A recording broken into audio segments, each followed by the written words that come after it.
Guys, I have a confession to make.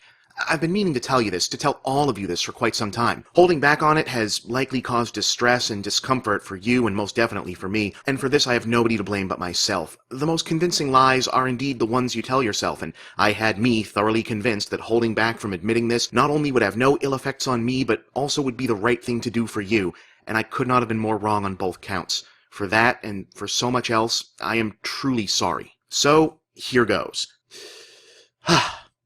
My name is Bob Chipman, and I enjoy Family Guy.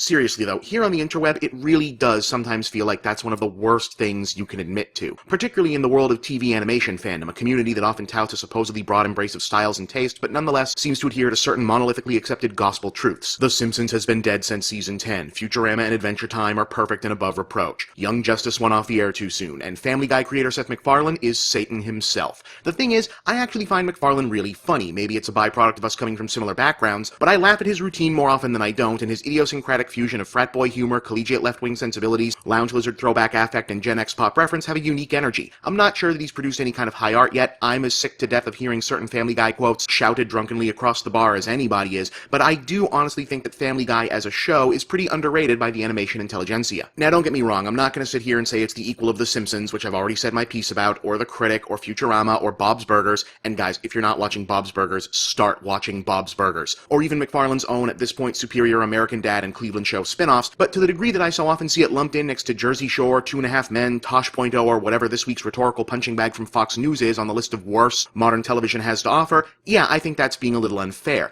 To be clear, I'm not talking about all of Family Guy. In fact, I'm probably in the minority of people who like the show, inasmuch as I'm overwhelmingly more fond of the series post-Stewie Griffin The Untold Story, i.e. when it came back from cancellation the first time. Yes, I know the reason it came back was because the first 3 seasons somehow became mandatory ownership for a generation of college freshmen circa 2002 or thereabouts, and the rest is history, but Family Guy 1.0 never clicked for me outside of a few episodes. For me, it really was just a weaker, cruder Simpsons, a cartoon caricature version of the model sitcom family played for broad parody, and since I hadn't gotten sick of Homer, Peter Griffin didn't really have anything to offer me. It wasn't until the show came back, with MacFarlane and his writers obviously straining against the various boxes they'd locked the characters into, that there started to be some real inspiration there. Insane Flight of Fancy Peter is funnier than umpteenth version of Ralph Cramden Peter. Snarky, vaguely deranged Lois is funnier than nagging wife Lois. Sad doormat Meg is funnier than we need a second female character Meg. Awkward sad sack Chris is, okay, Seth Green was actually brilliant right from the start. Oh, I'm so awkward! And yes, I'll say it, foppish, sexually confused super scientist Stewie is a lot funnier and more well-rounded as a character than the wants-to-kill-mom thing that was played out after like 2 episodes, though the Stewie kills Lois, Lois kills Stewie 2-parter that they did to put that to bed was one of the best episodes. But the shift that finally made the show click for me was about Brian the dog. In the first 3 seasons, Brian's personality was largely unchanged from he and Peter's earlier incarnation in MacFarlane's one-off 1995 Cartoon Network pilot based on his own student film, Larry and Steve.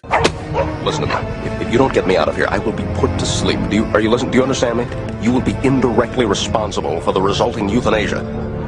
Oh boy, they got enough kids over there as it is. I.e. Brian was the smart man or dog in a stupid world, away from MacFarlane to grouse directly to the audience. He was Family Guy's version of Lisa Simpson, the character we're meant to accept as just far enough above the others to be a vessel for the writers to make direct, non-joking proclamations about life, politics, philosophy, or whatever. But while the innately understood social and family dynamic challenges of being a middle child and an intellectually inclined preteen girl always imbued Lisa with a certain amount of underdog sympathy, Brian is basically the show's cool live-in uncle character, all the prominence of the dad, none of the responsibility. So having him also be the character who gets to dress the other characters and the audience down for being idiots was a little much. But when the series returned, MacFarlane's conception and performance as Brian began to emphasize the character and, to hear some tell it his own, less desirable affects. His atheism and reflexive liberal proselytizing being mostly born of contempt for supposed lessers, a would-be feminist who can't handle dating women who are smarter or more successful than him, basically still the show's intellectual center and most certainly MacFarlane's most blatant self-insert character, but more visibly guilty of the smug jerk factor that comes with it. That much needed depth plus the show within a show that's become he and Stewie's team-ups are a night and day difference. Basically, the show got better better once the characters coalesced into their own beings rather than just being stock sitcom parodies, and the writers could take them to new places. I'll put episodes like North by North Quahog, Petergeist, Road to Germany, Brian and Stewie, Three Kings, or And Then There Were Fewer, up with the best of, say, The Simpsons, Seinfeld, or Community. Partial Terms of Endearment was a lot more brave and edgy, actually taking a stand on something than, say, South Park usually is with its over-celebrated every side of every issue is the same and people who take stands on things are stupid default at this point.